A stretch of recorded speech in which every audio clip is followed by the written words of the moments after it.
Hello, my friend. The world of magic, filled with legends and ancient tales, is opening its gates once again. Tonight, in the Gryffindor dormitory by the crackling fireplace, I will share another story with my friends. Join us, for the magic is about to come alive. Autumn had come early to Hogwarts that year. The castle's towers were wreathed in mist, and the forbidden forest whispered with restless winds.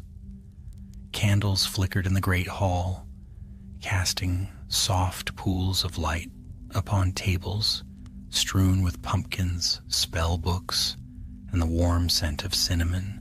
Lessons were lively, owls busy, and yet, beneath it all, there was a quiet unease, like a breath held too long. Evan Rosier II sat in the library pretending to read advanced defensive hexes, though his eyes lingered instead on the drifting motes of dust in the candlelight. He was a Slytherin, bright, careful, a little too curious for his own good. Across from him, Clara Bones, a Hufflepuff, with ink-stained fingers, scribbled notes for their History of Magic essay. And somewhere behind a stack of books, Miles Finnegan, a Gryffindor whose hair always seemed a little singed from experiments gone wrong, was trying and failing to whisper quietly. "Tell me you saw it," Miles hissed, poking his head over the books. "The door on the 4th floor. It wasn't there yesterday." Clara rolled her eyes. "You mean a door in Hogwarts moved? What a shock." "No," said Miles, lowering his voice. "This one's different. It's sealed. With old magic." Evan looked up at that. Old magic was a phrase that caught his attention every time. "Where exactly?" he asked. "End of the 4th floor corridor, behind that tapestry of the dancing trolls. It's got a lock I've never seen before. Silver runes, looks ancient." Clara frowned. "You're not thinking of opening it, are you?" Miles grinned. "Already tried? It won't budge." Evan closed his book softly. "Then we'll need to find out why." That night, when the castle had fallen silent and the portraits began their sleepy murmurs, the three crept from their dormitories under the cover of an invisibility charm borrowed from a friendly Ravenclaw. The moonlight glimmered off the armor lining the halls, and the floors seemed to hum beneath their feet. Hogwarts never truly slept. When they reached the tapestry, the air felt colder. The trolls' woven faces seemed to leer as they passed. Behind it stood an oak door framed in tarnished bronze. Strange runes spiraled across its surface, faintly glowing red in the dark. Evan ran his fingers over them. "This is old. Founders' era, maybe. I've only seen runes like this in the restricted section." Miles crouched beside him. "So how do we open it?" Clara hesitated. "Maybe we shouldn't." But curiosity had already taken hold. Evan pulled a slender wand from his robe, whispered an incantation, and pressed the tip to the keyhole. A thin flash of green light danced through the runes. The lock gave a faint click. The door opened with a sigh, as though exhaling centuries of dust and silence. Inside lay a forgotten classroom. Desks stood in crooked rows, cloaked in cobwebs. Broken quills and yellowed parchments littered the floor. The windows were so thick with grime that only the faintest moonlight reached in, but at the center of the room, floating above a cracked lectern, was a single quill, red as fresh blood, poised in midair over a blank parchment. None of them spoke. The quill gave off a faint shimmer, pulsing softly like a heartbeat. Miles whispered, "Do you think it's cursed?" Clara stepped closer, curiosity overcoming fear. "It's beautiful." Evan felt something stir within him, a strange pull, like the quill was calling to him. He reached out slowly. The moment his fingers brushed its feather, the quill shuddered and dipped to the parchment. Then, with a sound like tearing silk, it began to write. The ink was dark crimson. Each letter bloomed upon the parchment like a wound. What is written in blood must be repaid in blood. The words glowed for a moment, then sank into the parchment and vanished. The quill fell still. Miles stumbled back. "Bloody hell, Evan, what did you do?" "I don't," Evan began, but the air in the room thickened, pressing down like invisible hands. The torches along the wall flared to life, revealing ancient portraits whose eyes snapped open for the first time in centuries. Clara's voice trembled. "We should go." Evan nodded, still staring at the parchment, which now looked different. Its surface shimmered faintly like a mirror catching unseen light. For just a heartbeat, he saw words scrawled there. Names, dozens of names. One of them was his.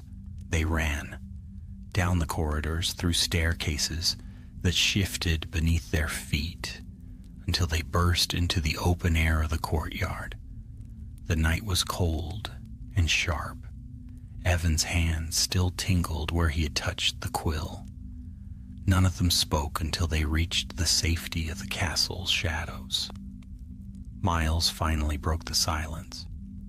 "We're not telling anyone about this, not yet." Clara nodded faintly.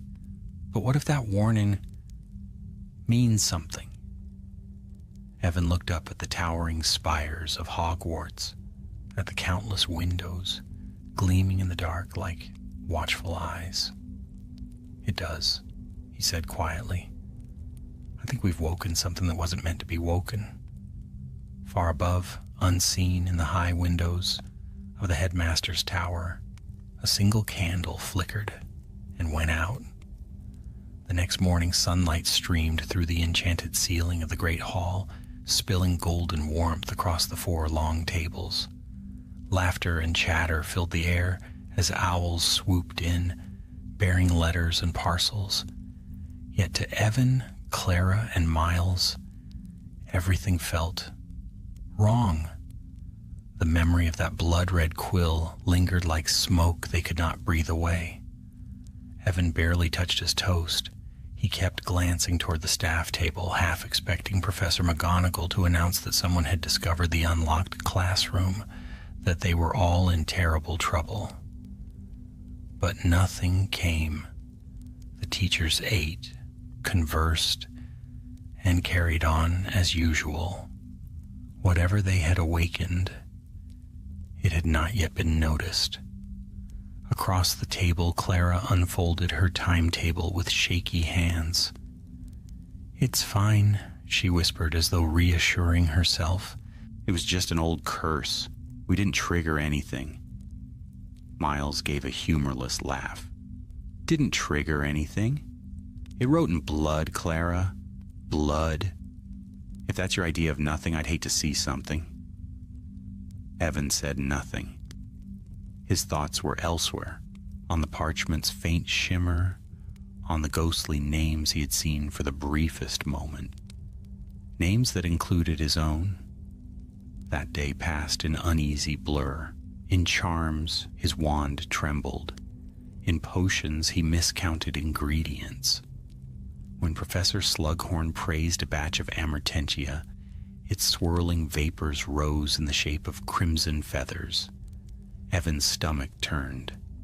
By nightfall, the trio met again in the library, behind the shelves where no librarian ever wandered.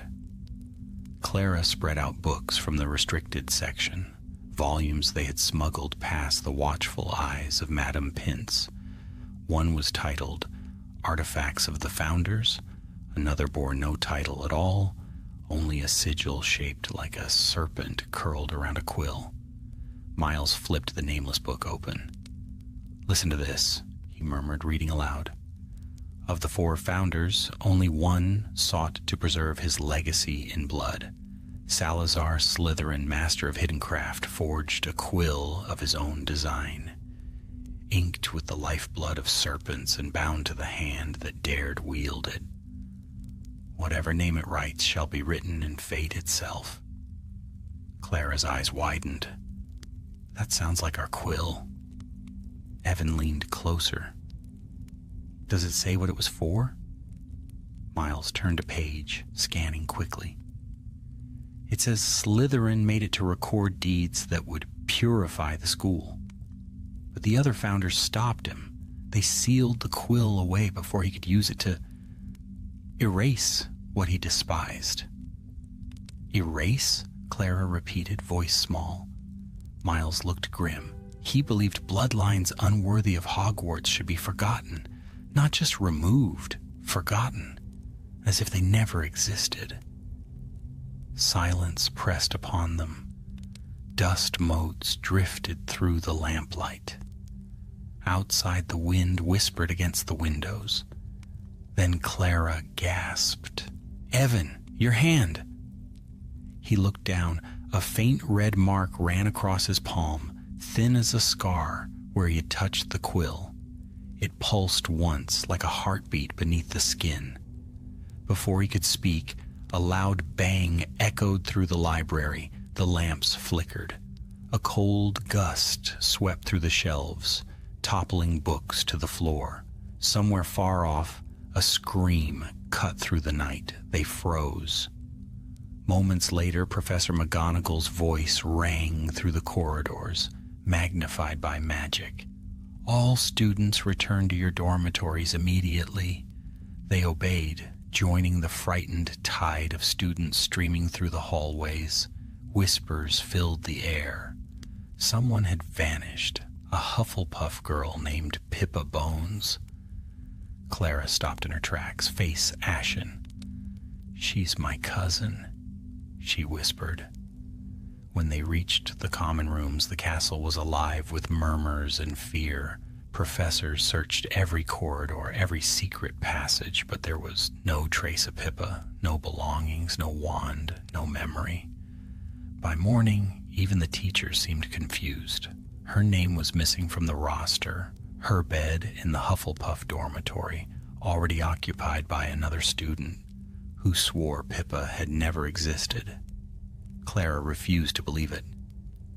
"They can't just forget her," she said, her voice breaking, as they met again near the Black Lake that afternoon. "She was here last night. She had freckles, and she always tied her hair with a green ribbon. How can they not remember?" Evan exchanged a grim look with Miles. "Because something is rewriting the world," he said softly. "And I think it started when we touched that Quill."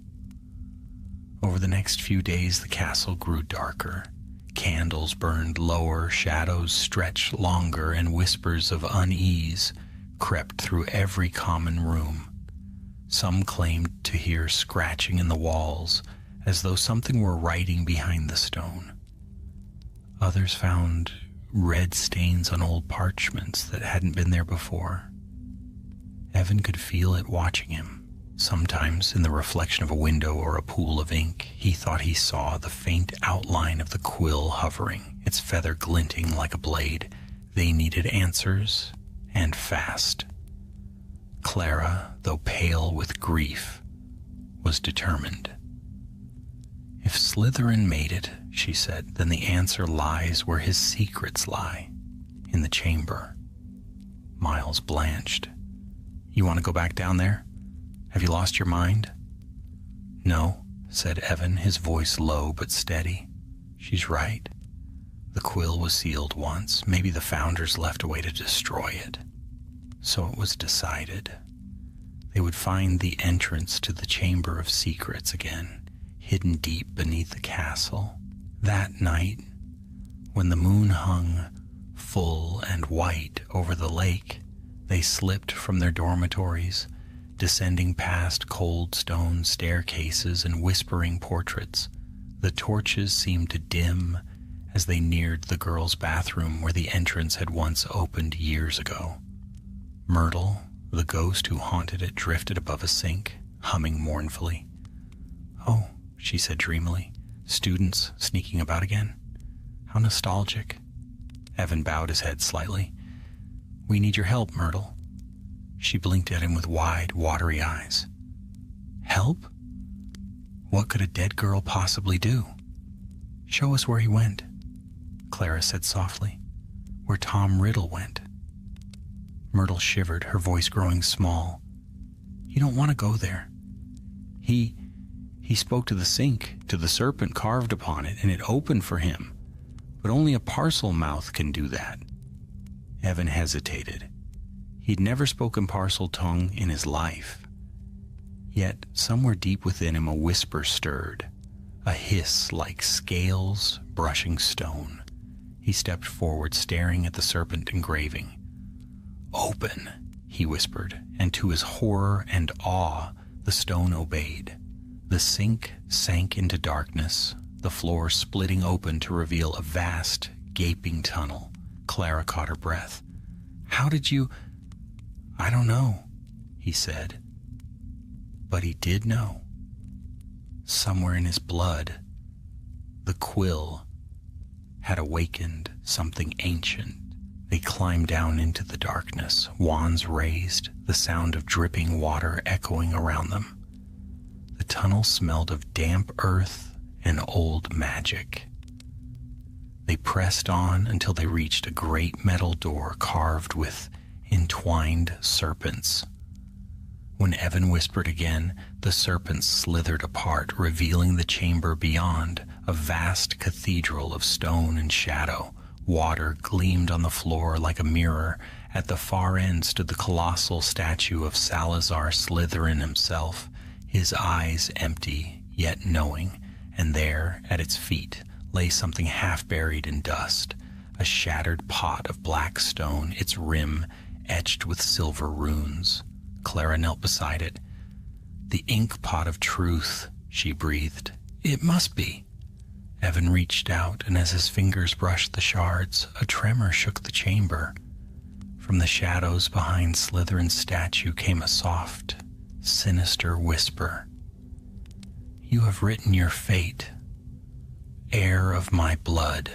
The Quill's voice, cold and alive, echoed all around them, and above, somewhere far above, another name vanished from Hogwarts' memory. The air in the Chamber of Secrets was colder than winter breath, heavy with damp and silence. Every drop of water that fell from the ceiling rang like a warning. The three students stood motionless, their wand light glimmering against the serpent-carved walls. Evan could still hear the echo of that voice, ancient, deliberate, crawling like cold metal through his veins. Heir of my blood, the words lingered, and in their weight he felt something stir within him, something old and unwelcome. Miles swallowed hard. Tell me that was just an echo. Please. Clara shook her head. Her eyes were wide but steady. That wasn't an echo. That was him, Slytherin. Evan turned toward the statue. Salazar's stone face loomed above them, beard like flowing rock, eyes half closed, as if watching from some eternal slumber. Beneath the statue's feet lay the broken ink pot of truth, its fragments dark as obsidian, each piece humming with faint light. The ink pot and the quill were twins, Clara murmured. One wrote lies, the other revealed them, but they were bound together. One couldn't exist whole without the other. So if the Quill's writing again, Miles began, then the inkpot's power is rising too, Evan finished grimly. Maybe that's why it's shaking apart. The chamber trembled faintly as if in answer. Water rippled across the floor. From somewhere beyond the statue came a soft, steady scratching sound, like a quill against parchment. They turned as one. Lumos Maxima, Evan whispered. The light flared, and the far wall blazed with moving script, glowing red against the damp stone. Words were writing themselves line by line. Clara gasped. It's names! Dozens of them! Miles stepped closer. Some are students, some teachers. Merlin, that's Professor Vector's name. And wait, he stopped. His voice faltered. It's writing mine. Before their eyes, the crimson Quill's invisible hand drew another name upon the wall. Miles Finnegan. The letters pulsed like living wounds. Miles, don't look at it, Evan shouted. But the moment the name was finished, Miles staggered. His face went white as chalk, his wand slipping from his fingers. Miles, Clara caught his arm. Stay with me. He blinked, dazed. I feel... His words trailed off. Then he went still. For one horrible moment, Evan thought he was dead. But Miles drew a sharp breath and opened his eyes. The red writing on the wall flickered and vanished. Clara's voice trembled. What happened? I don't know, Miles whispered. But something tried to pull me out of myself. I saw the castle fading. And then someone pulled me back. He looked at Evan. You! Evan's hand was still glowing faintly red, the mark on his palm burning brighter than before. He clenched his fist, forcing the light to fade. It reacts to me, he said. The Quill's magic. Maybe it recognizes the bloodline. You mean your family, Clara said softly. Rosier. Old Slytherin blood. Evan nodded. Not the proudest legacy. They gathered the fragments of the ink pot, wrapping them carefully in a torn bit of robe. The shards pulsed faintly, alive with a slow heartbeat. We have to take this back, Clara said. If we can find a way to repair it, maybe we can make it seal the Quill again? Repair it with what? Miles asked bitterly. We don't even know how it was made. Clara's gaze flicked to the statue. Maybe the answer is written right there. The serpent-headed figure of Slytherin was carved with words in ancient runes. She raised her wand, tracing them. Veritas in sanguine, mendacium in scriptura. Miles frowned. My Latin's terrible. What's it mean? Truth in blood lies in writing, Clara translated. The Quill writes lies with blood.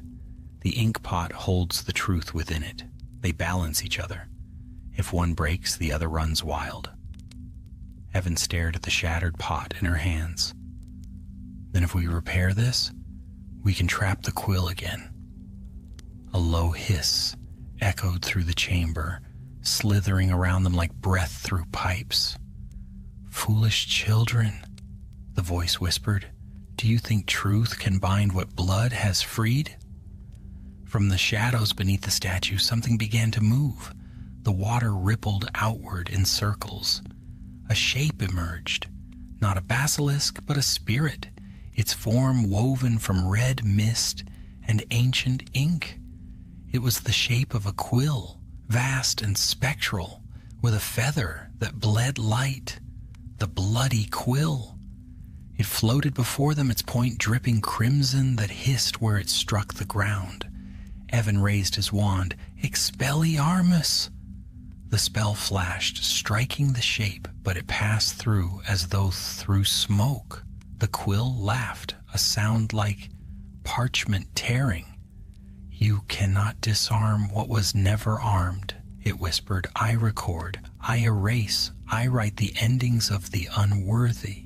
It turned, its point hovering inches from Clara's chest. No! Evan stepped between them, the mark on his palm flaring. The quill froze.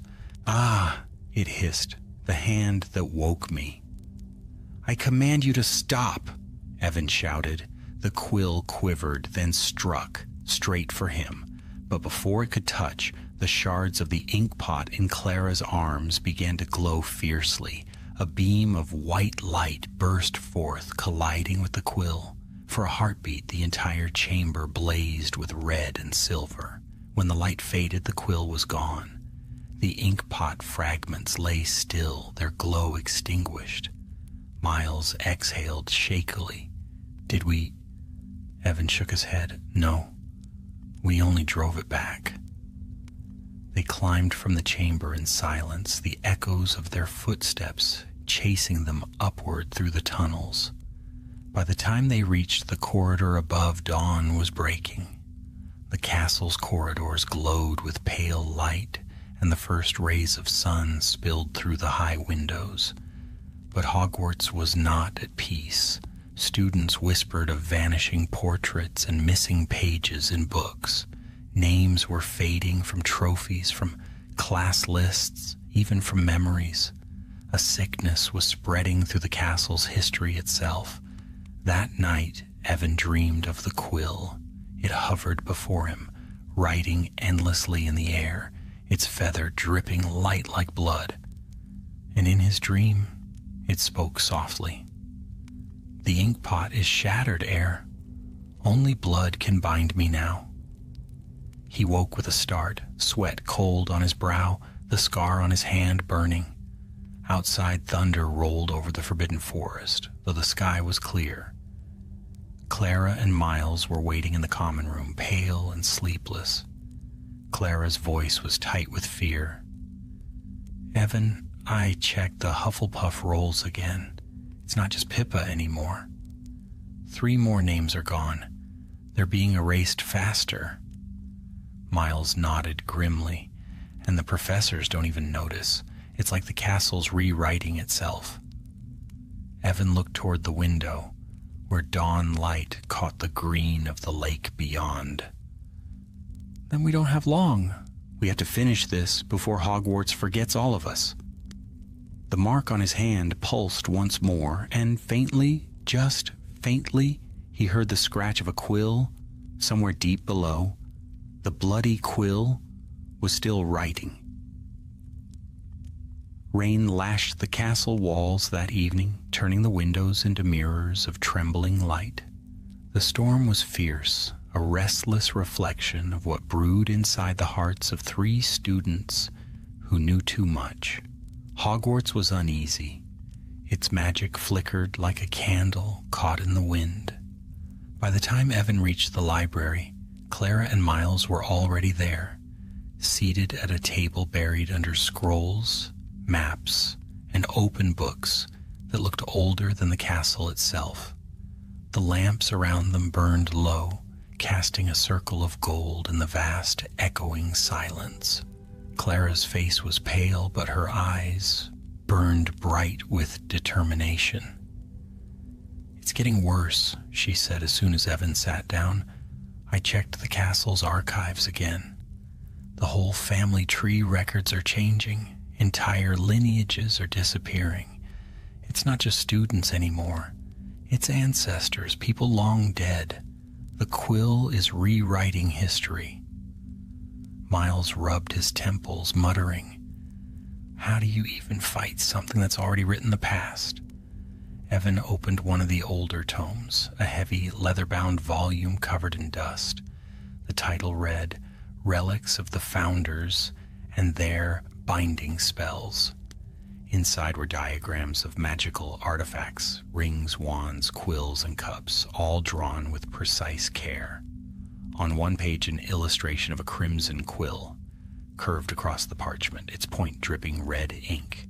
Below it was the inscription, "Forged of blood and basilisk fang, the Quill of Slytherin writes in the veins of time. What it records cannot be erased, save by the hand that bears its mark." Evan touched his palm. The faint scar burned beneath his skin. "It's bound to me now," he said quietly. "It won't stop until I stop it myself." Miles frowned. "But how? You tried ordering it, and it nearly killed you." Clara leaned forward. "The text says the Quill was once sealed by the 4 founders together. Each left behind something that anchors Hogwarts magic. A relic of truth.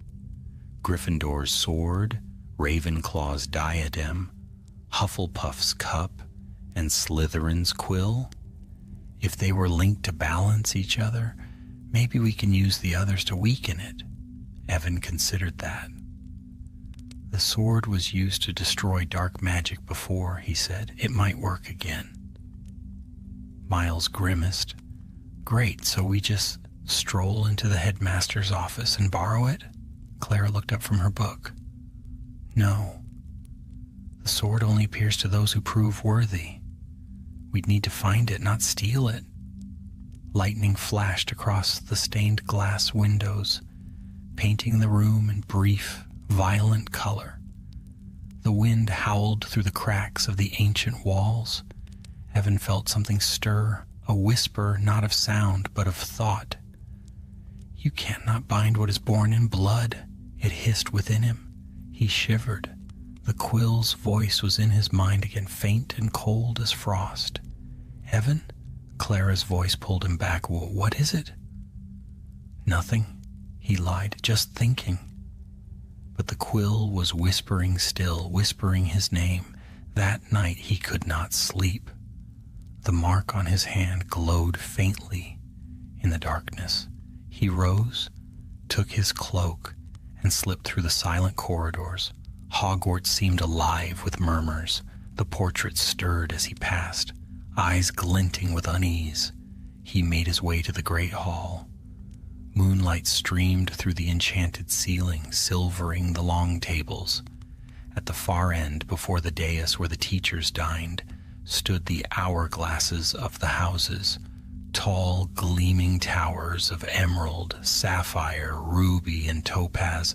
But tonight the Slytherin hourglass was cracked.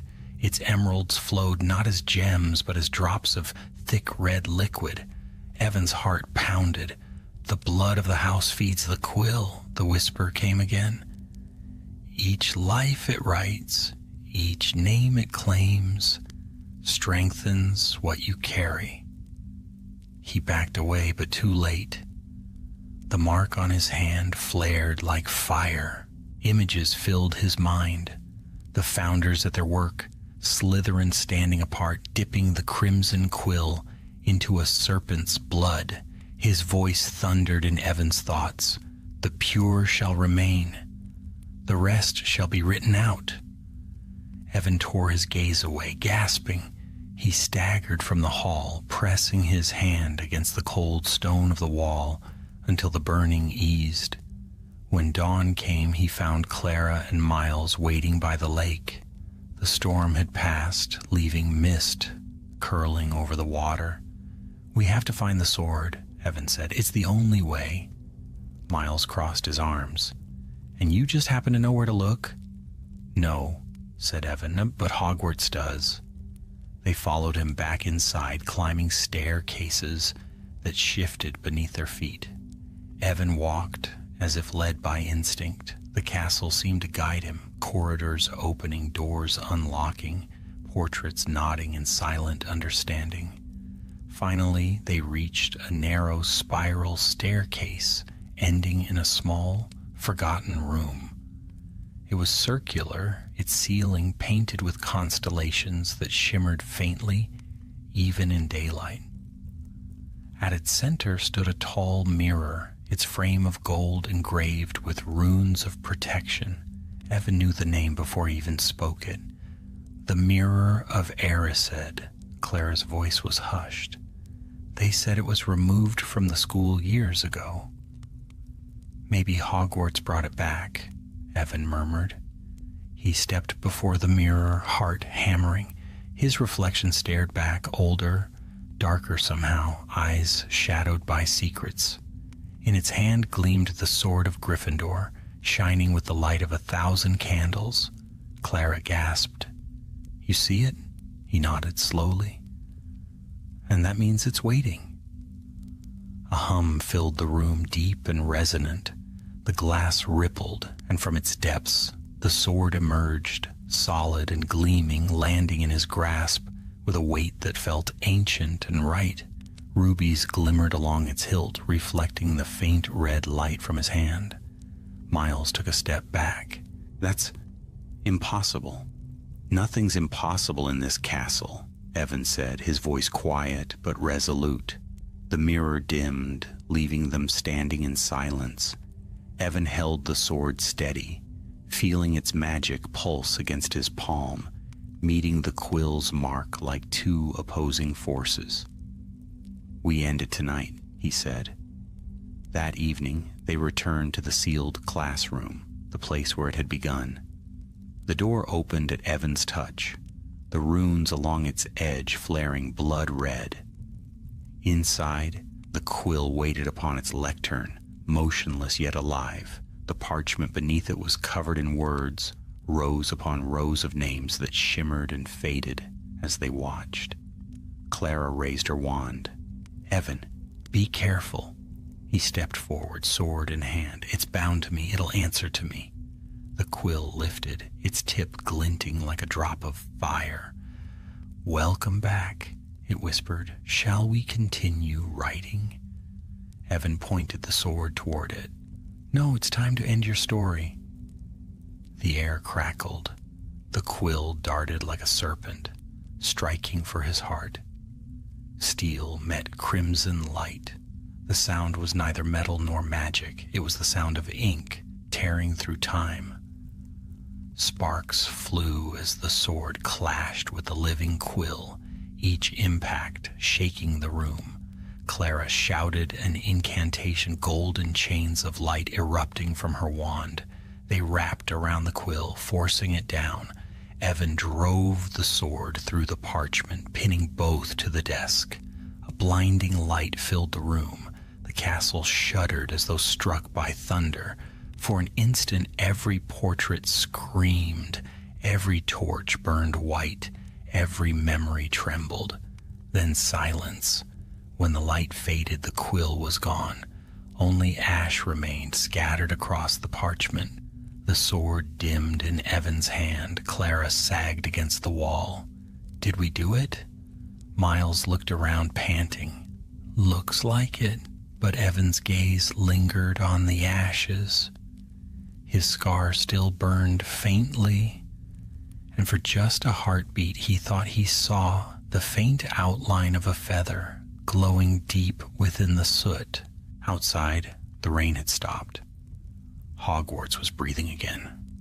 But somewhere beneath the stone, in a place no student had ever seen, a single drop of red ink fell upon an unseen page and began to write once more.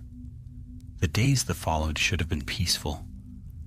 Classes resumed, laughter returned to the great hall, and the autumn air was bright once more. Yet for Evan Rosier, peace was only an illusion.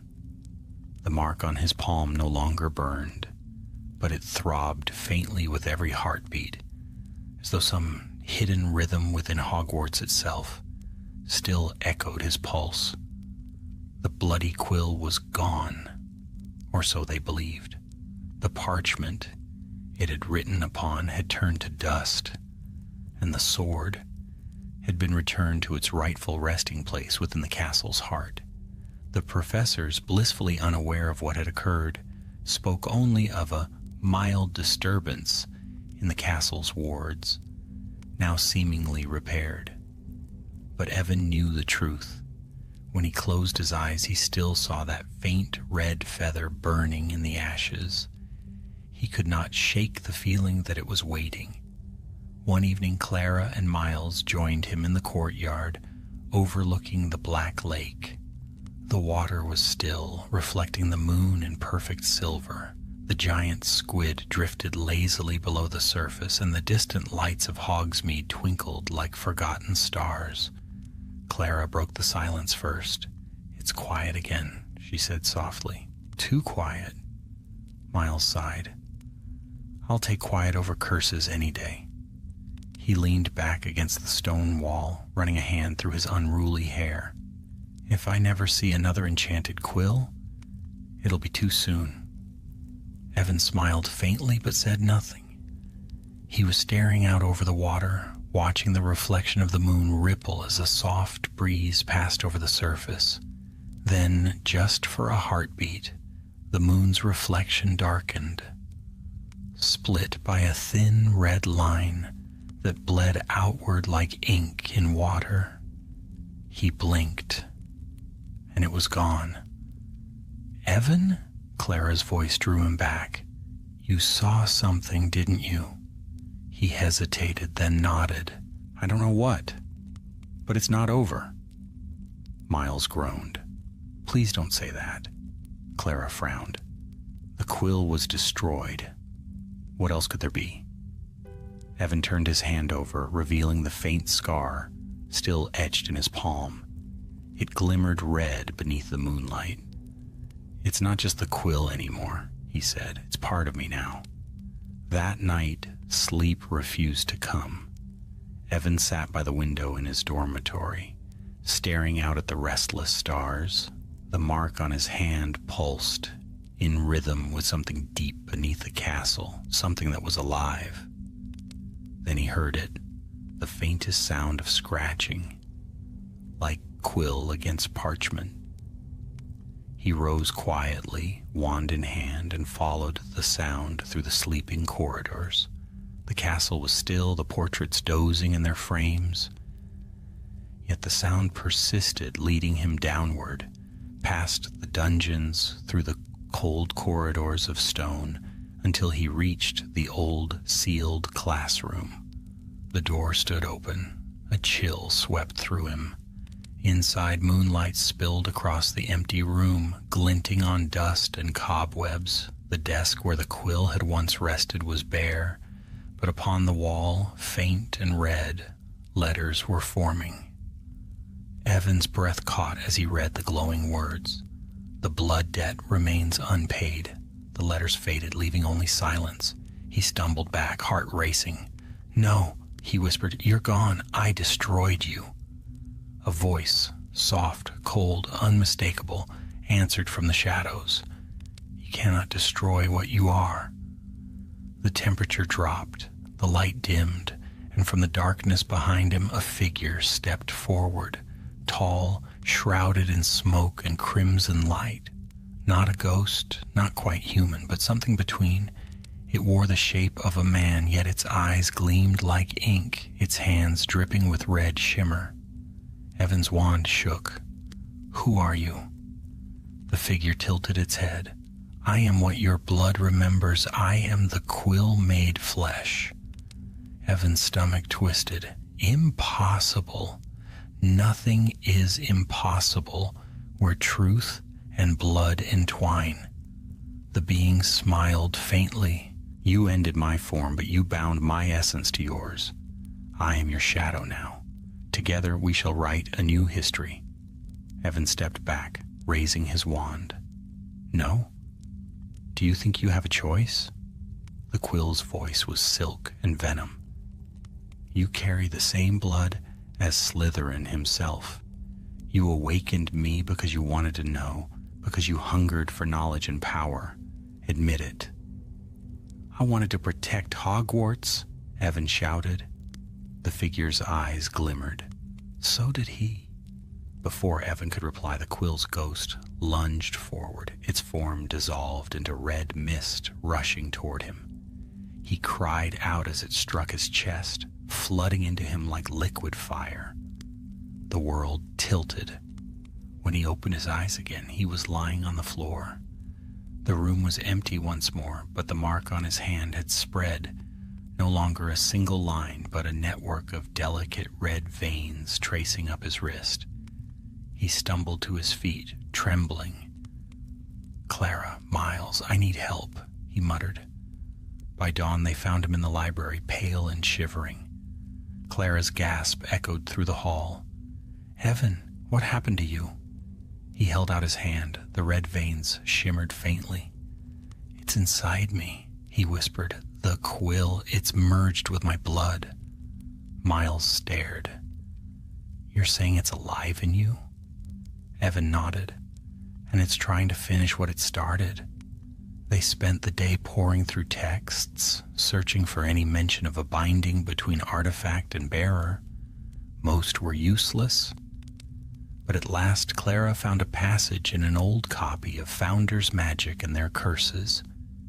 She read aloud, when a relic of blood joins with a living host, only the bearer's truest intent can break its hold. If the heart is impure, the relic thrives. If the heart is willing to sacrifice, the relic dies. Miles looked at Evan, horrified.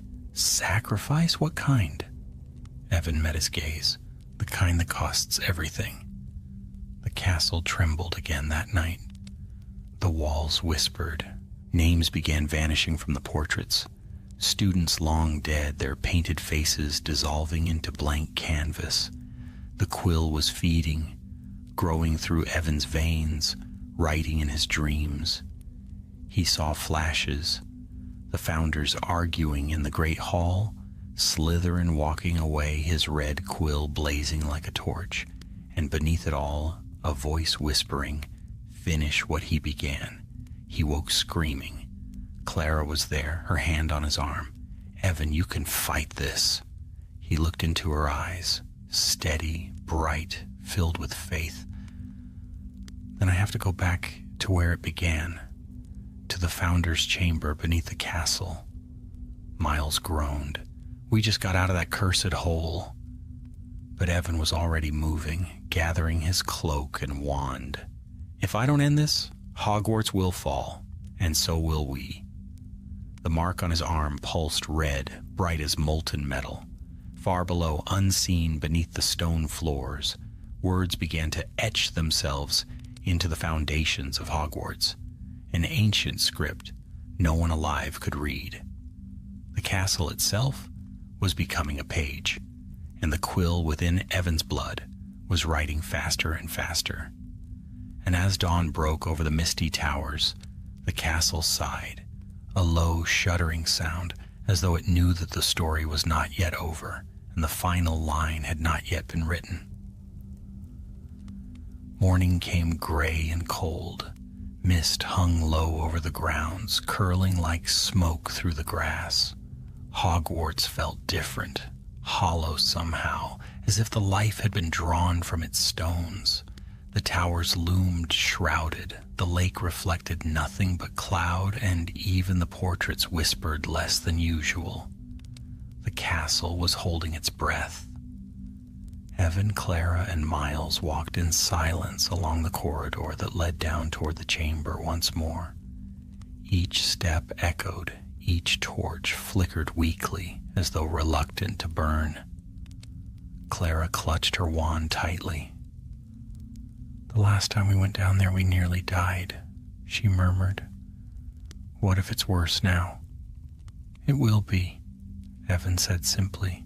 The mark on his arm, now glowing faintly through his sleeve, pulsed in rhythm with the slow heartbeat of the castle itself.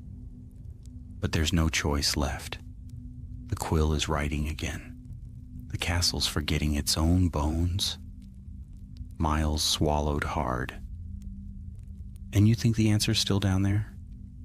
Evan nodded. "If I'm tied to it, then that's where the binding began." The Founder's Chamber wasn't just the Chamber of Secrets. It was their meeting place, their sanctuary, maybe their prison too. They reached the girl's bathroom. Myrtle drifted above the sinks, pale and watchful. When she saw them, her eyes widened. "You again? I knew you'd come back. I can feel it. Something's wrong again, isn't it?" "Yes," Evan said, "and this time it's my fault." Myrtle tilted her head, her voice softening. "Be careful down there. The walls remember what even ghosts forget." Evan hissed the ancient word once more, and the sink sank away. The tunnel yawned open, cold air rushing upward. One by one they descended into the darkness. The air grew thick, heavy with damp earth and whispering echoes. Water dripped somewhere far away. The tunnels twisted and turned, the stones slick beneath their feet. When they reached the great bronze doors, Evan's mark flared red. The serpents carved into the metal writhed and slid aside, obeying his presence. The doors opened without a word. Inside, the chamber was no longer still. The statue of Salazar Slytherin loomed as before, but the water that had once lay calm upon the floor now rippled crimson. Strange runes glowed across the walls, bleeding light. The air smelled of iron and dust. Clara gasped. "It's alive!" Evan stepped forward. "It's feeding on me, on my blood!" Miles gripped his wand. Then we end it, whatever it takes. From the shadows behind the statue came the whispering sound of a quill moving against parchment. But there was no parchment here, only stone. The walls themselves, now etched with words that shimmered faintly. They weren't written in ink, but in light and shadow, like a story the castle was trying to remember. What is written in blood must be repaid in blood. The voice was everywhere, inside their heads, beneath their feet, in the very air. Evan felt the pull again, a dragging from within his chest. He gritted his teeth, forcing himself to resist. "You can't control me," he said aloud. "Can't I?" The voice turned to laughter, a deep, mocking echo that shook the chamber. The red water began to rise, swirling around their feet. The statue's eyes burned suddenly with life, glowing crimson. From the surface of the water rose a shape, vaporous, fluid, twisting. It formed into the likeness of Salazar Slytherin himself, his robes a shifting mass of ink and blood, his eyes, black as shadow, fixed upon Evan. "You are my heir," he said. "You carry what I began." Evan stood tall, though his heart thundered. "Then you'll watch it end." Slytherin's ghostly lips curved into a cruel smile. "Do you even know what I wrote, boy? I wrote the names of the impure. I wrote them so time would forget. You think yourself noble, yet your blood is mine. You were chosen not to destroy, but to complete." Clara raised her wand, defiant. "He's nothing like you." Slytherin turned his gaze upon her. "Ah, a Hufflepuff. Ever loyal, ever blind. Shall I erase you first?" Evan stepped between them, his voice a snarl. "You'll touch no one." The chamber trembled. The red water rose higher, swirling into tendrils that lashed like whips. One struck Miles, sending him sprawling against the wall. Clara's spell burst in golden light, scattering the liquid back. Evan drew his wand, but something inside him stirred, an instinct older than words. His magic flared, red and white entwined. The mark on his arm burned like fire. "I command you," he shouted, voice echoing like thunder, "to stop." The spectral Slytherin faltered, the Quill voice within him shrieking in pain. "You cannot command me, child. I wrote your blood. Then I'll rewrite it." Evan raised his wand, and for a heartbeat the chamber filled with light, memories flashing like shards of glass. The founders standing together in their prime, Godric's sword, Helga's cup, Rowena's diadem, Salazar's quill, 4 relics glowing as one, a circle of unity, and the moment it broke when Slytherin turned away, his quill dripping with blood. Evan saw it all, and with that vision came understanding. "The quill isn't only destruction," he said, breathless. "It was meant to record truth. You twisted it." Slytherin's spirit sneered. "Truth is what I decide? Not anymore." He lifted his wand, focusing on the pulse in his arm, the red mark that tied him to the relic. "If my blood binds you, then it can unbind you too." Clara's voice trembled.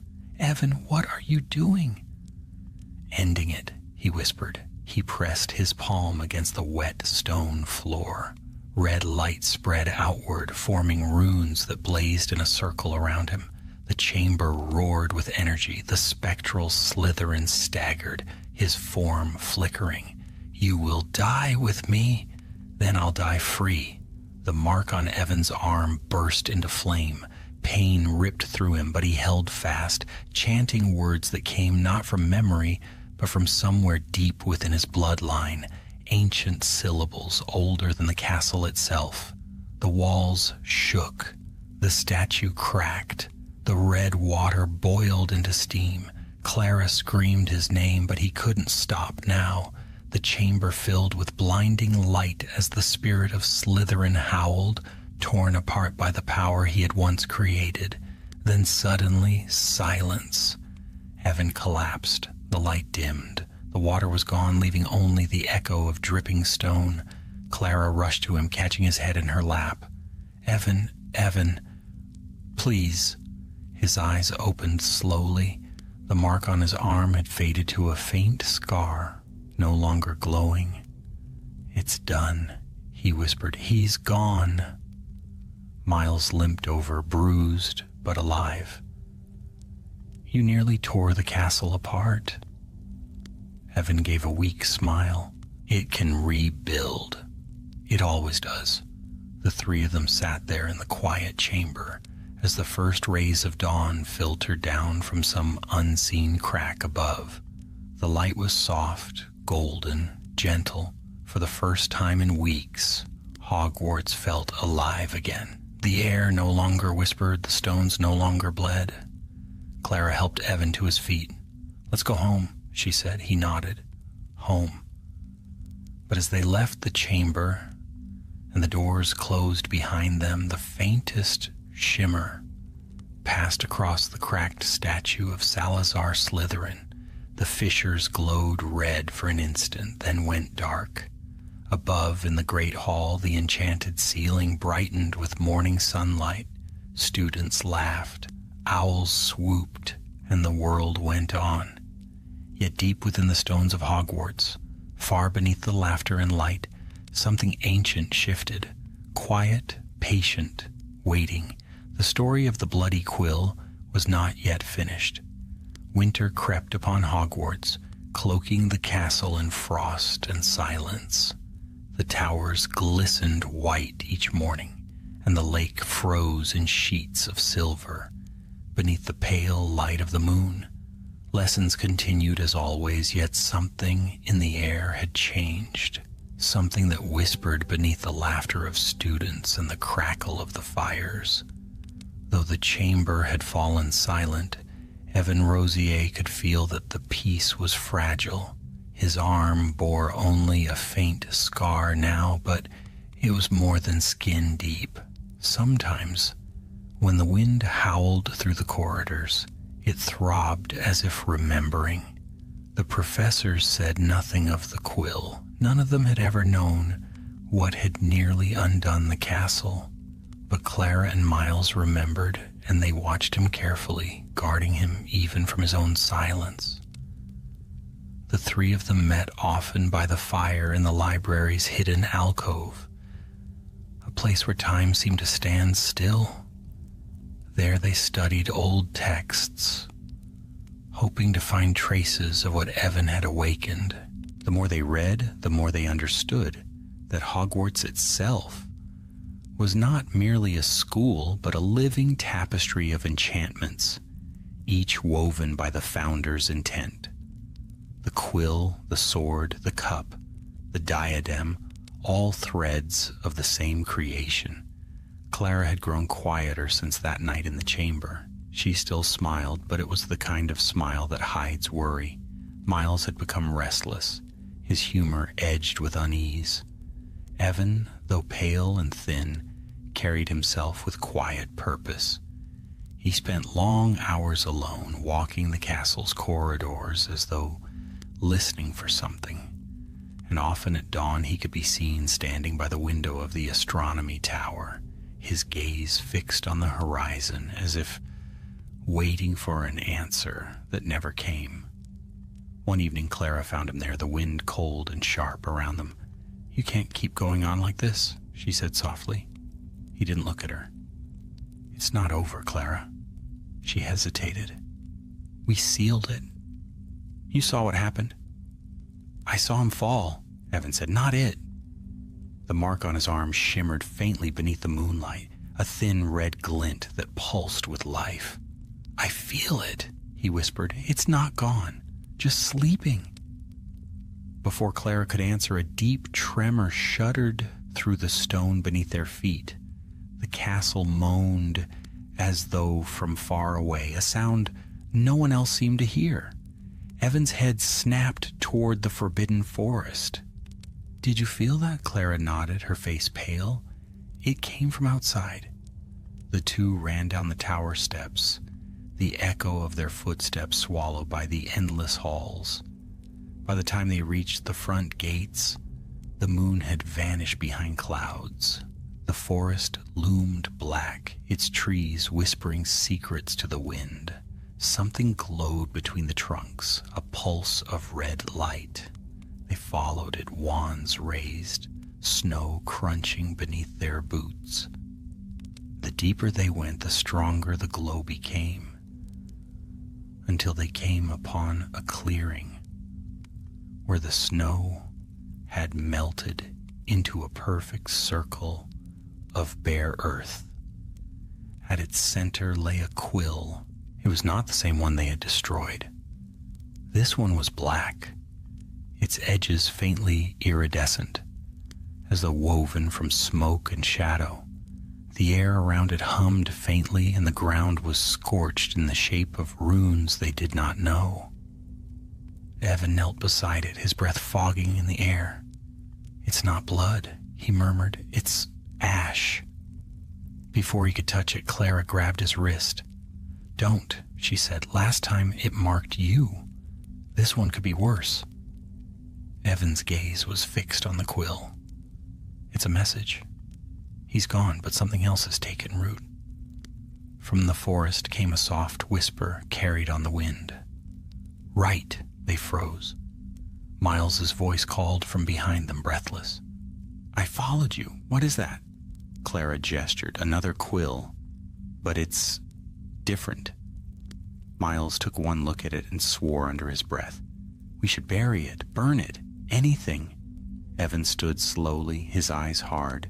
"No, we take it to the castle." Miles gaped. "Have you gone mad?" "If we leave it here, it'll draw power from the forest," Evan said. "From the earth, the creatures, everything. Hogwarts is protected. It's the only place it can't spread unchecked." Clara hesitated, torn. "And what if that's what it wants?" Evan didn't answer. He wrapped the quill in a strip of cloth and tucked it carefully into his satchel.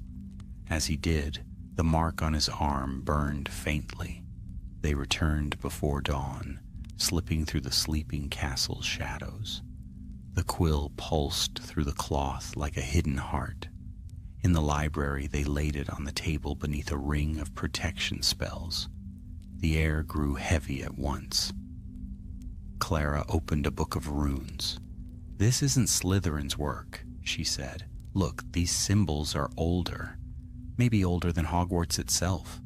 Miles frowned. "Older than Hogwarts? How's that even possible?" Evan traced the runes on the page.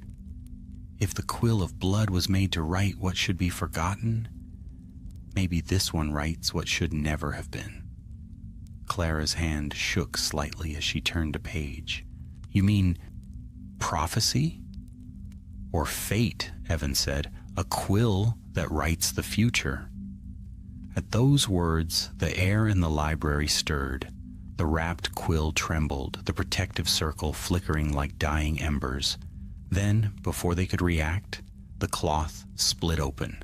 The quill rose into the air, spinning slowly, light rippling from its feather-like smoke. A single drop of dark ink fell from its tip and struck the open book before Clara. The ink spread across the page, forming words none of them had written. "3 shall descend, where the first was born, and 1 shall not return." The quill fell still. Miles swore softly. "Tell me that doesn't mean us?" Clara closed the book with a trembling hand. "It's a warning." Evan stared at the words, his heart pounding. "No," he said, "it's a command." They stood in silence, the wind howling faintly beyond the glass. Somewhere deep within the castle, a bell tolled the first hour before dawn. Evan looked down at the black quill. The chamber wasn't the end. It was the beginning. The founders didn't just seal their relics. They hid something else. Clara's voice was a whisper. "What?" "The place where they were forged." He looked up, determination hard in his eyes. We have to go there. Wherever the Founder's magic began, that's where this ends. And though neither Clara nor Miles spoke, they knew there was no turning back. The castle itself seemed to shift around them, the torches flickering as if in agreement. Far above, in the headmaster's tower, the portrait stirred uneasily, and beneath the castle, in the silence no light could reach, the faint scratch of invisible quills began once more, many of them all writing at once, as if the story of Hogwarts was being rewritten by unseen hands. Evan looked toward the darkened ceiling. "Then let's finish it," he whispered. The quill on the table quivered in answer. Snow thickened around the castle in heavy veils that muffled every sound. The world beyond the stone walls seemed lost in white silence, yet within Hogwarts, something stirred restlessly, a pulse beneath the floor, faint as a heartbeat but steady as time itself. Evan Rosier could feel it. The mark on his arm, long dormant, burned once more in the lonely hours before dawn. When he pressed his palm to the window pane, frost spread outward in a spider's web of crimson light. The castle was whispering again. He turned from the window, the black quill lying on the desk before him. Its surface shimmered faintly with shifting runes that no book had yet deciphered. Since the night they had brought it in from the forest, the air around it had remained cold as grave soil. He had sealed it under layers of protective charms, but it still pulsed as if breathing. Clara and Miles entered quietly, their cloaks heavy with snow. Clara looked drawn, her hair damp from the storm. "I found something," she said without preamble, setting a bundle of parchment on the desk. "Old letters. They're from the time of the Founders." Evan's eyes lifted. "Where?" "In the restricted section," she said. "Buried under a false floorboard, sealed with enchantments so old they nearly crumbled at a touch. I don't think anyone's read them in centuries." Miles threw himself into a chair, blowing on his frozen hands. "Merlin's beard. I hope this means you've got good news." Clara unfolded the parchment carefully. The ink had faded to brown, the words elegant yet sharp. She read aloud, "We have hidden what must not be found." The quills were meant to record the heart of magic itself, to write what was true and what was bound to become. But one has turned to shadow, the other to flame. Only the place of their making can unmake them, the chamber beyond names. Evan repeated the phrase softly. "The chamber beyond names." Miles frowned. "Never heard of it, and we've already been to the Chamber of Secrets." "This isn't the same," Clara said. "The letter calls it the Root Chamber, older than any known hall beneath the castle. It lies below the level of the Chamber of Secrets itself." Evan's gaze fell again upon the quill. "That's where it wants us to go." The black feather shimmered faintly as if in agreement. That night, when the castle slept and the snowstorm roared against the windows, the three of them descended once more into the depths. The corridor seemed alive around them, the portraits whispering warnings that dissolved before they could be understood. The staircases twisted underfoot, guiding them downward of their own accord. When they reached the familiar stone sink in Myrtle's bathroom, the ghost was waiting. She looked pale even by her own spectral standards. "You shouldn't be here again," she murmured. "Something down there is awake." "We know," Evan said. His voice was steady now, quieter than before, as though the fear had burned away, leaving only resolve. The sink slid aside at his word, the tunnel opening into blackness. The descent was steeper this time, the air thicker and colder. The faint light of their wands cut through mist that glowed faintly with red motes like embers trapped in fog. The Chamber of Secrets lay silent when they reached it.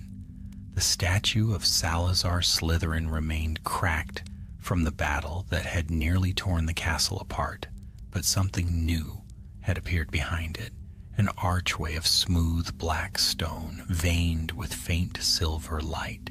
Carved across its lintel were words none of them recognized except one, Sanguis, blood. Miles stepped closer, his breath visible in the chill. This wasn't here before. It was sealed, Evan said, until now. Clara looked uneasy. Are you sure it's wise to... But Evan was already moving. The mark on his arm glowed as he pressed his hand to the stone. The silver veins flared to life, and with a low grinding sound, the archway opened. Beyond it was a narrow stair spiraling down into a red-lit gloom. The three exchanged a glance and descended. The deeper they went, the louder the sound became. Not voices, not wind, but the soft, steady scratch of countless quills. They emerged into a vast circular chamber, so large the ceiling was lost to shadow. The walls were carved with names, thousands upon thousands, glowing faintly red. The names shifted, some fading, others newly written, like a living chronicle of Hogwarts itself. At the center stood a pedestal of dark stone. Upon it lay an open book, blank except for a single line written across the first page. What is begun in blood must end in truth. Clara's voice trembled. This is it, the chamber beyond names. Evan stepped forward. The black quill rose from his satchel, drawn as though by unseen strings. It hovered above the book, its point glimmering with shadowed ink. Miles backed away. Don't, Evan, you know what happens when you touch it. I have to, Evan said. It's what the founders left undone. He reached out. The quill landed softly in his hand. Cold shot through him, the mark on his arm flaring so bright it cast red light upon the walls. The names began to move faster. One by one, they blurred, rewriting themselves. Evan felt the quill's power pushing through him, dragging his mind into visions. Hogwarts rising from the ground, the founders binding their magic, the blood pact sealed in shadow. He saw Slytherin's hand, but not alone. Rowena's diadem glinting beside the quill, Helga's cup glowing gold, Godric's sword gleaming like fire.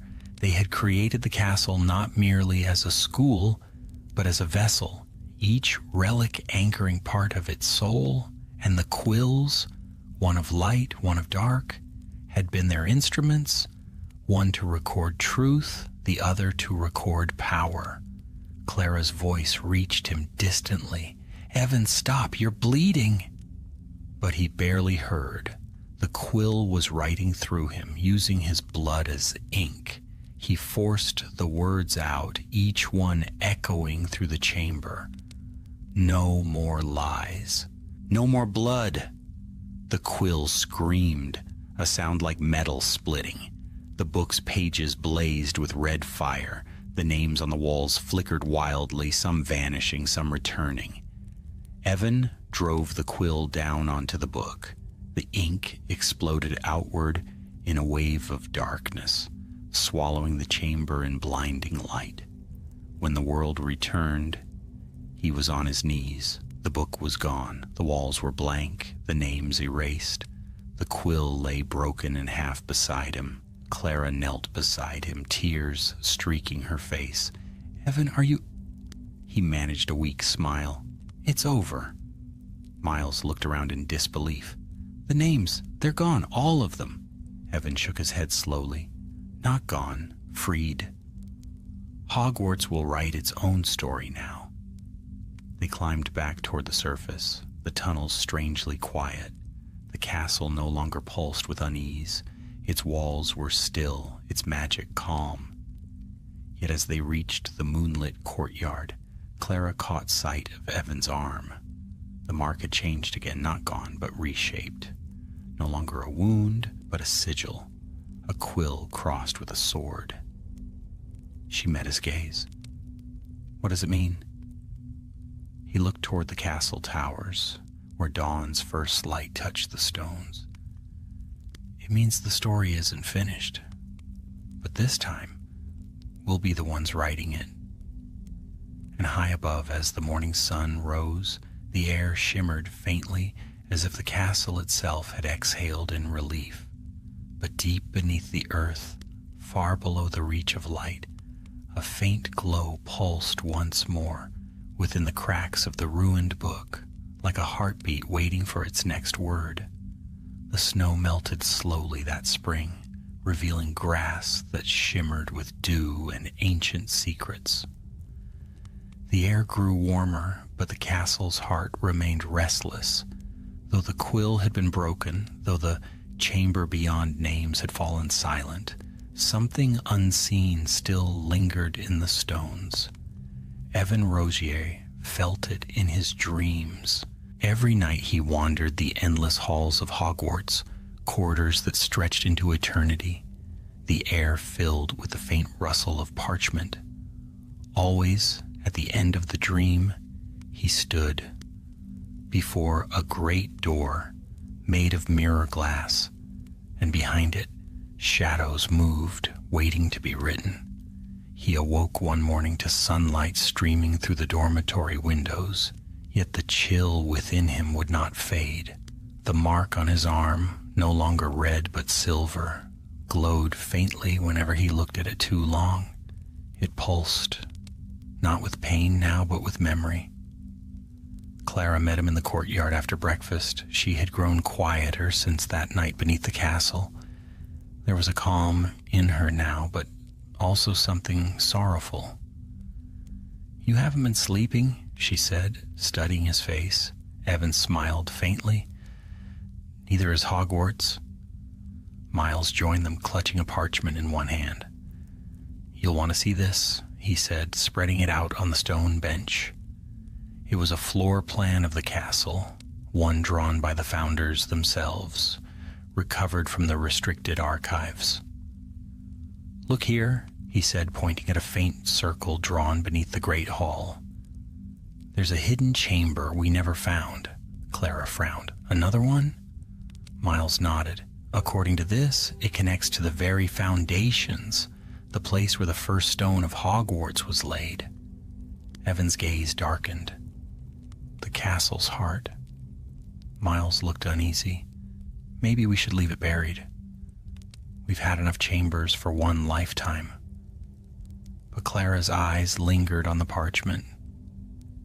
"If it's the first stone, then it's where all the others draw strength. If something's still stirring, that's where it will be."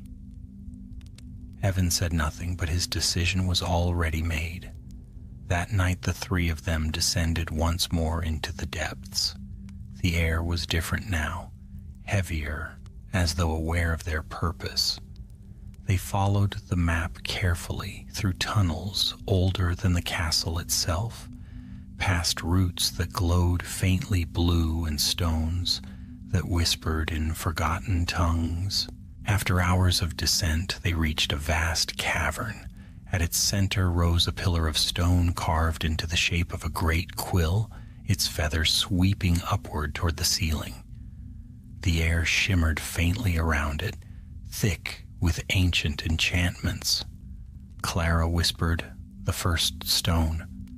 The pillar pulsed with light as they approached, and words appeared along its surface, burning with silvery flame. The quill was broken, but its ink remains. Miles cursed under his breath. "That can't be good." Evan reached out, his fingers brushing the stone. Instantly his vision swam. The chamber vanished, replaced by scenes from centuries past. He saw the four founders standing together, Godric, Helga, Rowena, and Salazar, before this very pillar. Their faces were grave, We have built something that will outlive us, Rowena said. But every story must have a witness. Salazar lifted his crimson quill. Then let the quill remember. Let it record what we forget. And if it remembers too much, Godric asked, then it will need a keeper, Salazar replied, his gaze turned toward the pillar, his voice a whisper. Blood will bind it, truth will judge it. The vision faded. Evan staggered back, his breath ragged. They bound the quills here, he said. This is where they were born. Clara's eyes widened.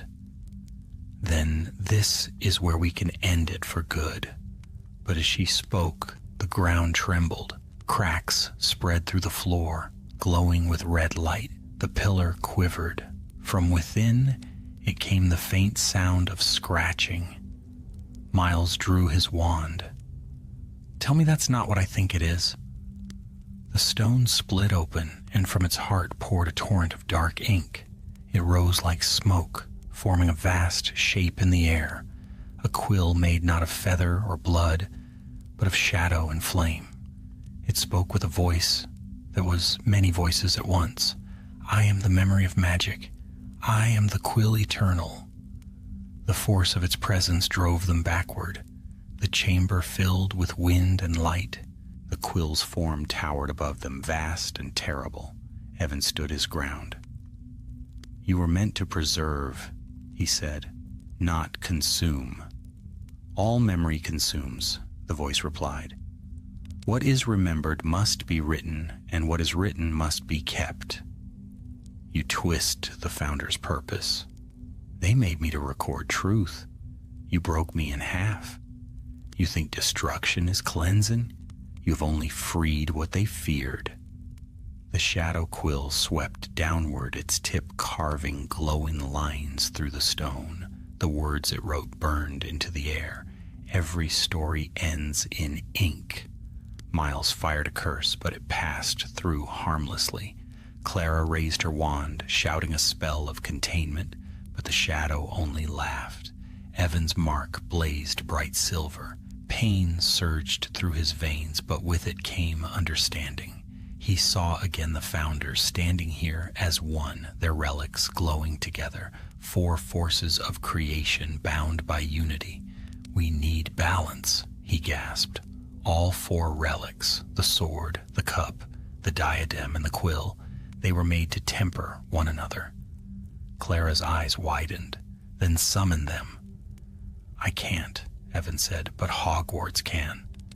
He raised his wand high, pressing his marked hand to the ground. Hogwarts, lend me the strength of your Founders. The chamber roared. Light burst from every stone, every rune, every crack in the walls. Shapes appeared, ghostly images of the relics. The sword of Gryffindor, blazing with fire. The cup of Hufflepuff, glowing gold. The diadem of Ravenclaw, shining with blue light. They circled him, their light meeting the silver of his scar. The shadow quill shrieked, its form writhing. Evan's voice rose above the storm. You are not truth. You are fear, and fear is not worthy of memory. He thrust his wand forward.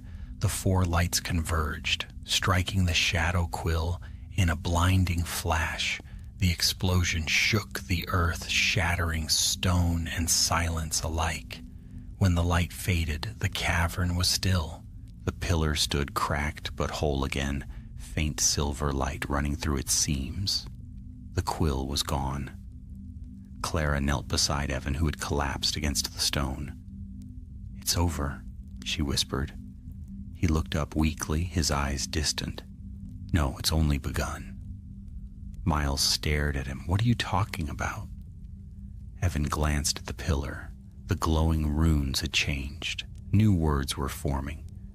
Every keeper must write their own ending.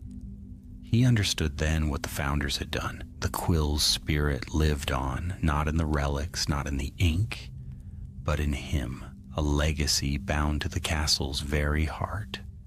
As they made their way back through the tunnels, the earth settled once more as though soothed. The stars shone bright when they reached the surface, and the night air was clear and cold. Evan looked up at the towers silhouetted against the sky. "Hogwarts remembers," he murmured. Clara took his hand, and the silver mark pulsed gently, no longer in pain but in peace.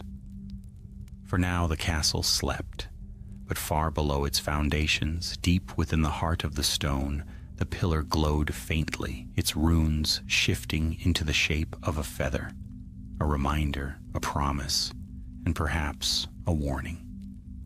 Spring melted into summer, and Hogwarts stood wreathed in sunlight once more. The forbidden forest glowed emerald and gold, and the lake mirrored a sky so blue it seemed endless. To the students, the castle was calm again, its ghosts quiet, its stones warm. But for Evan Rosier, peace remained a shadow's echo. Every night he dreamed of words being written in light, endless lines stretching across the sky, vanishing the moment he tried to read them. When he awoke, he could still hear the faint whisper of the Quill, his Quill now within his blood. It no longer sought to destroy, but it never stopped writing. He had become its keeper, the last of the Founder's legacy. Clara and Miles remained close. They never spoke aloud of what had happened beneath the castle, but all three knew that Hogwarts had changed. Doors that had been sealed for centuries were open again. Portraits spoke in strange tongues. The very air seemed to breathe differently. One warm afternoon, they sat by the black lake, the sunlight flashing off the ripples like shards of glass. Clara skipped stones across the water, her expression distant. "Do you ever think it's still down there?" she asked. Evan followed her gaze toward the far shore, where the castle's reflection rippled. "The Quill?" he said. "No, it's here." He held up his hand. The silver scar shimmered faintly, catching the sunlight like liquid metal. Miles leaned back on his elbows, frowning. "That doesn't exactly comfort me, mate." Evan smiled faintly. "It shouldn't." Clara turned to him. "You've been different lately." "Because I hear it," he admitted quietly. "Every day the castle speaks, it tells stories, some from the past, some not yet written. I think it's trying to remember itself." "Or warn us," Miles muttered. A sudden gust swept across the lake, stirring the surface. The sunlight dimmed, and for a heartbeat Evan saw words ripple across the water, lines of ancient script that vanished as the wind passed. He stood. "It's starting again." That night, as darkness fell, he returned alone to the great hall. The candles floated high above, flickering faintly. The hourglasses stood tall, each filled nearly to the brim with gems. Yet something in the air felt wrong, a pressure, subtle but heavy. Evan crossed to the center of the hall. The marble beneath his feet shimmered faintly, as if lit from below.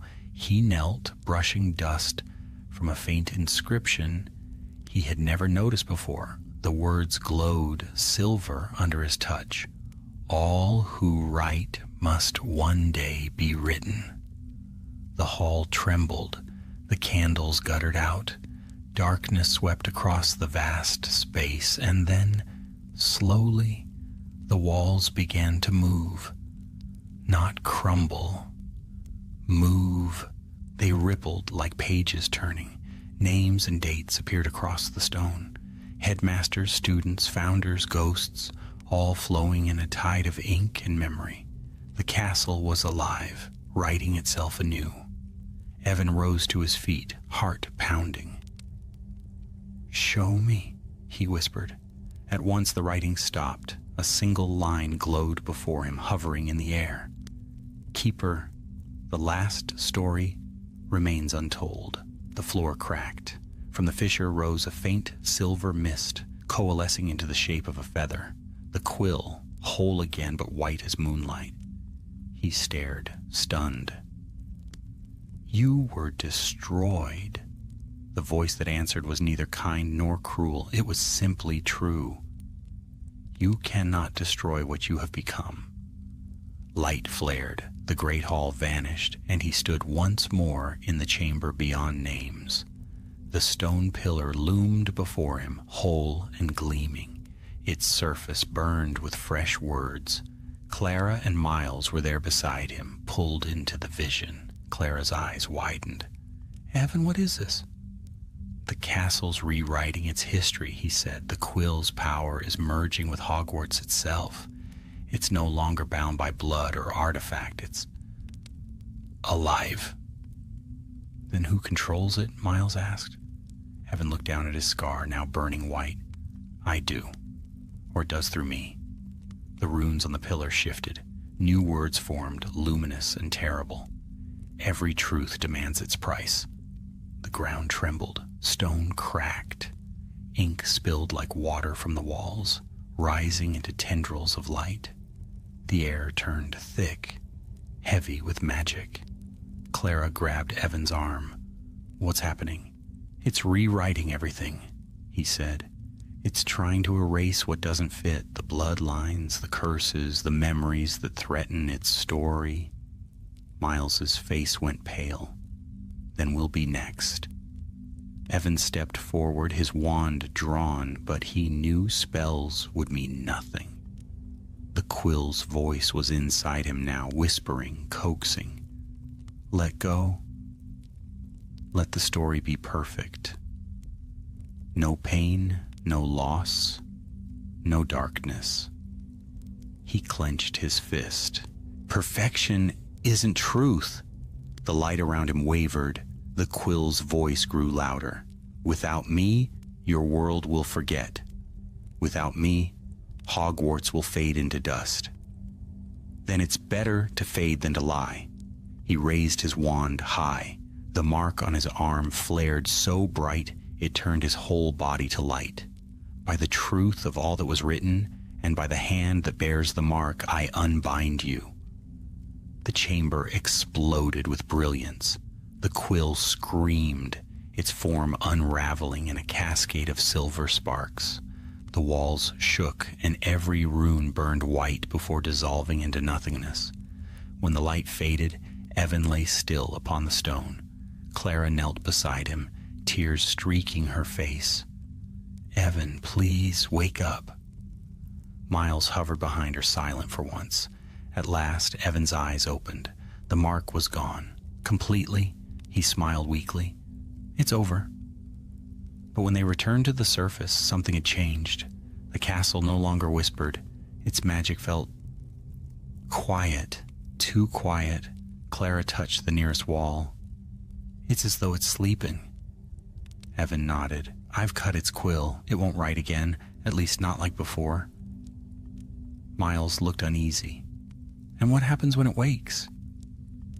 Evan's gaze drifted toward the window where dawn spilled across the lake. Then someone else will take up the pen.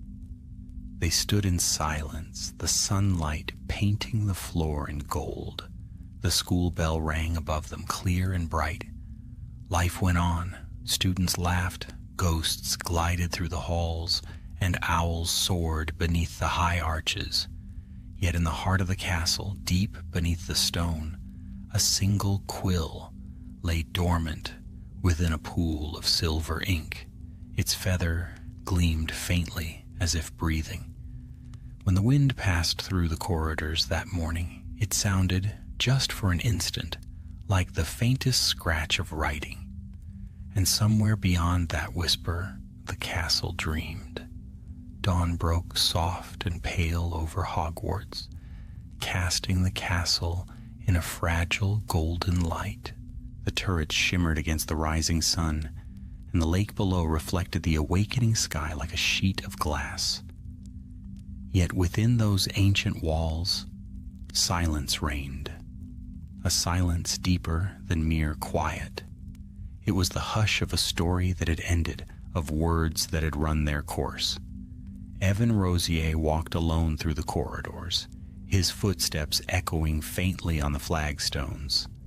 The air was still, untouched by the hum of magic that once filled every corner of the school. The portraits dozed. The staircases stood unmoving, as though uncertain whether they should wake.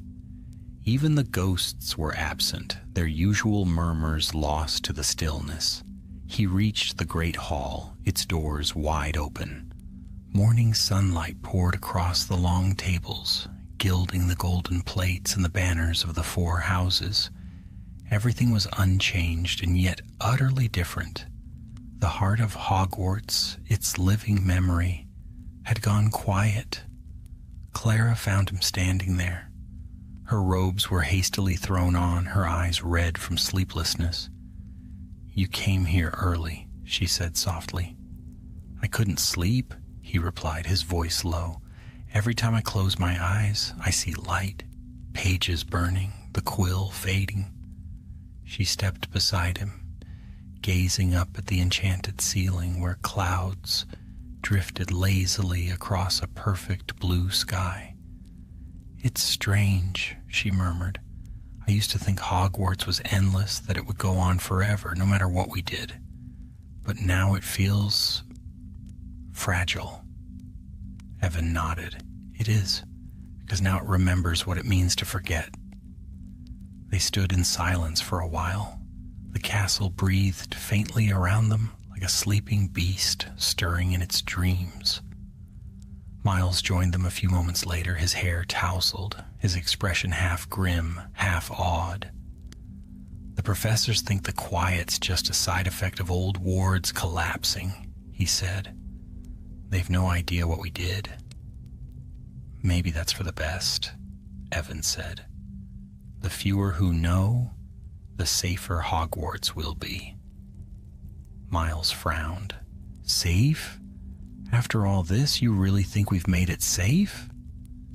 Evan turned to face him fully, and in the sunlight his expression was calm, almost serene.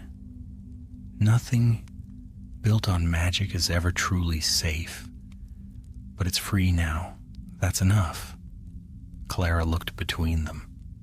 "What will happen to you?" He hesitated. "I don't know." He raised his right hand. The scar was gone, yet a faint shimmer followed every movement, as though the light bent around his skin. "The quill was bound to me, but when I unmade it, something remained. A trace. A memory." Miles looked uneasy. "You think it's still inside you?" "Not like before," Evan said. "It doesn't whisper anymore. It listens." The 3 of them left the great hall together and walked toward the courtyard. Outside, the air was fresh, filled with the scent of wet grass and blooming lilacs. The lake sparkled beneath the morning sun, and the castle's reflection wavered gently across the water's surface. Students passed them laughing, unaware of how close the school had come to vanishing from time altogether. Life had resumed its rhythm, but the 3 who had seen beneath Hogwarts' skin could no longer look at it the same way. At the edge of the lake, Evan stopped. "When I was a child," he said quietly, "my mother told me that Hogwarts kept its own diary. She said every stone remembered every step. I thought it was just a story." Clara smiled faintly. "Maybe it was, but now you've written your own chapter in it." He looked at her, and for the first time in many weeks, he laughed softly. "A bloody chapter, perhaps." Miles kicked a pebble into the lake, watching it skip twice before sinking. "So what now? We just go back to exams and homework as if none of this happened?" Evan's gaze drifted toward the castle towers. "No," he said. "We go back so that it does happen, so that Hogwarts remembers what it means to fight for its own soul." Clara's brow furrowed. "You speak like it's alive again." Evan turned toward her, the sunlight catching in his eyes. "It is. Listen." They fell silent. For a long moment there was only the breeze stirring through the trees, the soft rush of the lake's waves, and then, faint but unmistakable, a sound rose from deep within the earth. The whisper of turning pages. Miles stiffened. "Tell me that's not..." Evan raised a hand. "No, not the quill. The castle itself." The sound grew clearer, gentle, and rhythmic. It was not the hungry scratching of a cursed pen, but the slow, steady murmur of something ancient and content, the heartbeat of a story still being told. Clara's eyes shone. "It's writing again." "Yes," Evan said, "but this time it's not writing in blood." They stood there until the sun climbed high and the whispers faded into the wind. When they returned to the castle, the portraits were awake again. The staircases shifted. The great hall filled with laughter. The life of Hogwarts had returned, not as it was, but as it was meant to be. In the days that followed, everything changed in small, quiet ways. The towers glowed a little brighter at dawn. The ghosts smiled when they spoke of the past. Even the walls seemed to hum faintly as though pleased with their newfound voice. And yet deep below, where no student or teacher ever walked, the chamber beyond names still existed. The pillar remained whole, its runes now faint and silver, no longer burning red. Upon its surface, new words had appeared. The quill sleeps. The keeper watches. The tale continues. Evan visited it one last time before the school year's end. He went alone, his steps echoing through the silent tunnels. When he reached the chamber, he laid his palm upon the cool stone. "I will keep your story safe," he said softly, "but not perfect, not unchanging. A story must live, or it dies." For a moment, the runes glimmered faintly, as if the castle understood. Then they faded back into stillness.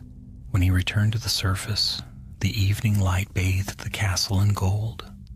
Students hurried past, chattering about summer and home, and things far removed from curses and ghosts. Evan watched them with quiet pride. He had saved Hogwarts, but more than that, he had given it back to itself. As he turned toward the open gates, the wind swept through the courtyard, carrying the faint scent of ink and parchment. It rustled his robes like a page turning. He paused, looking back one last time at the towering spires and glimmering windows. A faint smile touched his lips. "Good night, old friend," he whispered. And as he stepped beyond the gates, the sun dipped below the horizon, painting the sky in crimson and gold. The castle shimmered in the fading light, alive once more, and in the hush that followed, a single whisper floated on the wind, soft, content, eternal. Hogwarts